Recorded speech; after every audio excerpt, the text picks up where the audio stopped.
Kembali lagi di channel Aizinime. Di sini kita akan membahas aliansi terbaru Luffy setelah Air Wano. Tapi sebelum itu jangan lupa like dan subscribe channel ini dan jangan lupa nyalakan lonceng notifikasinya agar tidak ketinggalan info menarik anime dari channel ini.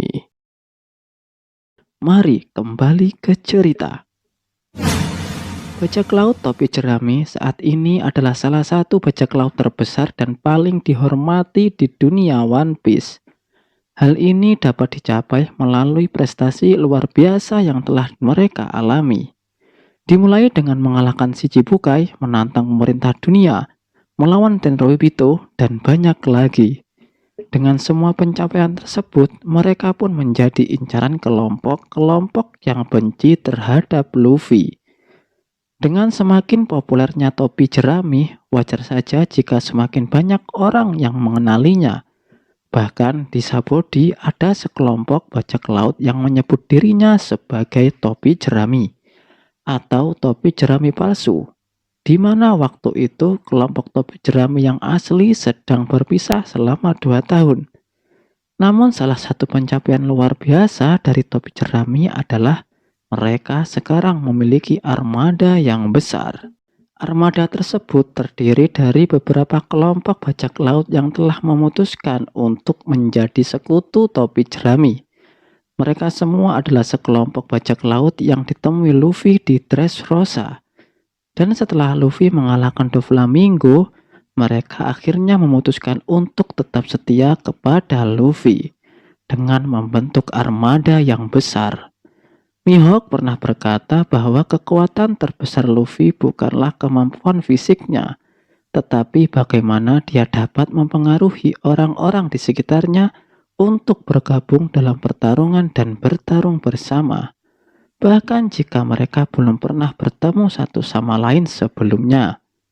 Dan ini dibuktikan melalui pembentukan armada besar topi jerami. Namun, kemungkinan bukan hanya mereka yang akan bergabung atau beraliansi dengan Luffy. Dengan popularitas dari kelompok bajak laut ini semakin meningkat, apalagi setelah kemenangan mereka pada saat melawan Kaido, membuat banyak pihak lainnya yang kemudian akan bergabung dengan aliansi Luffy. Mereka menyadari bahwa Luffy bukanlah sosok sembarangan. Karena itulah mereka pun memutuskan untuk bergabung dengan aliansinya. Siapa saja yang akan beraliansi dengan Luffy setelah Air Wano? Kemungkinan Sword. Sword adalah organisasi atau kelompok lain yang kemungkinan akan bergabung dengan aliansi Luffy. Seperti yang kita semua tahu, Sword adalah organisasi angkatan laut rahasia. Mereka bergerak di bawah perintah Angkatan Laut. Meskipun dari chapter kemarin ada petunjuk bahwa pemerintah dunia tampaknya mulai memperhatikan lokasi mereka.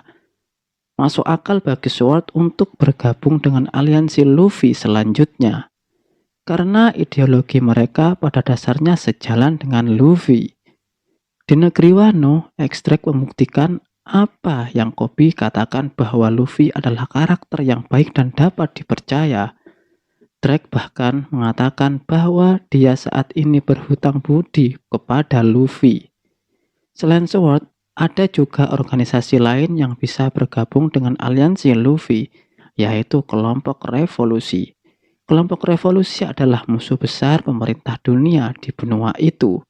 Mereka selalu menjadi sasaran Gorosei karena tentara revolusi masih berusaha membebaskan berbagai wilayah di dunia One Piece untuk melepaskan diri dari cengkraman pemerintah dunia. Selain organisasi, aliansi Luffy juga bisa semakin kuat dengan tambahan kekuatan dari berbagai kerajaan di dunia One Piece. Contoh nyatanya adalah Wano dan Alabasta. Luffy sebelumnya membantu membebaskan wilayah Alabasta dari cengkraman krokodil. Dan berkat ini, sekarang orang-orang Alabasta dan juga Vivi sebagai pemimpin wilayah telah menjadi sekutu Luffy. Hal yang sama mungkin terjadi pada masyarakat Wano. Selama 20 tahun, mereka harus hidup dalam kesengsaraan dan kemiskinan. Ini adalah hasil dari tindakan Kaido dan Orochi. Mereka berdua benar-benar tidak memberi mereka kesempatan untuk hidup atau apapun. Sebaliknya, rakyat Wano menderita entah karena kelaparan atau kemiskinan. Inilah yang ingin diubah Luffy saat itu, dan Luffy bertekad untuk mengalahkan mereka semua. Luffy memberitahu Kaido bahwa dia ingin membangun dunia di mana orang bebas makan dan minum sesuka mereka, dan bebas melakukan apapun yang mereka inginkan. Dan setelah Luffy mengalahkan Kaido, dia mewujudkan apa yang dia katakan. Kekalahan Kaido tentunya akan menjadi fajar bagi masyarakat Wano. Dan bahkan jika mereka tidak tahu apa yang terjadi, pada akhirnya mereka akan mengetahui bahwa topi jerami dan sekutu lainnya lah yang membebaskan mereka.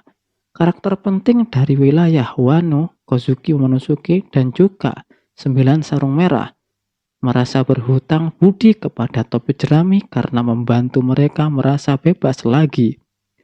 Melihat pola yang terjadi di masa lalu di wilayah Alabasta dan Pulau Manusia Ikan, tidak akan terlalu jauh jika wilayah Wano nantinya bergabung menjadi aliansi topi jerami. Dengan menyatukan semua ras yang ada di dunia One Piece, bajak laut, organisasi, negara atau wilayah yang menolak atau menantang keberadaan pemerintah dunia, mereka semua bisa menjadi kekuatan tambahan topi jerami. Berdasarkan hal tersebut, jika spekulasi tersebut benar, maka aliansi yang dimiliki Luffy atau topi jerami akan menjadi aliansi terbesar dan paling luar biasa di seri One Piece. Kekuatan besar ini bisa menjadi modal bagi topi jerami terutama Luffy untuk kemudian menghadapi musuh terbaru mereka. Wajar saja menghadapi kekuatan terbesar di One Piece. Luffy membutuhkan bantuan dari berbagai pihak, dan dengan aliansi yang lebih besar ini, Luffy pasti bisa memenuhi mimpinya untuk menjadi Raja Bajak Laut.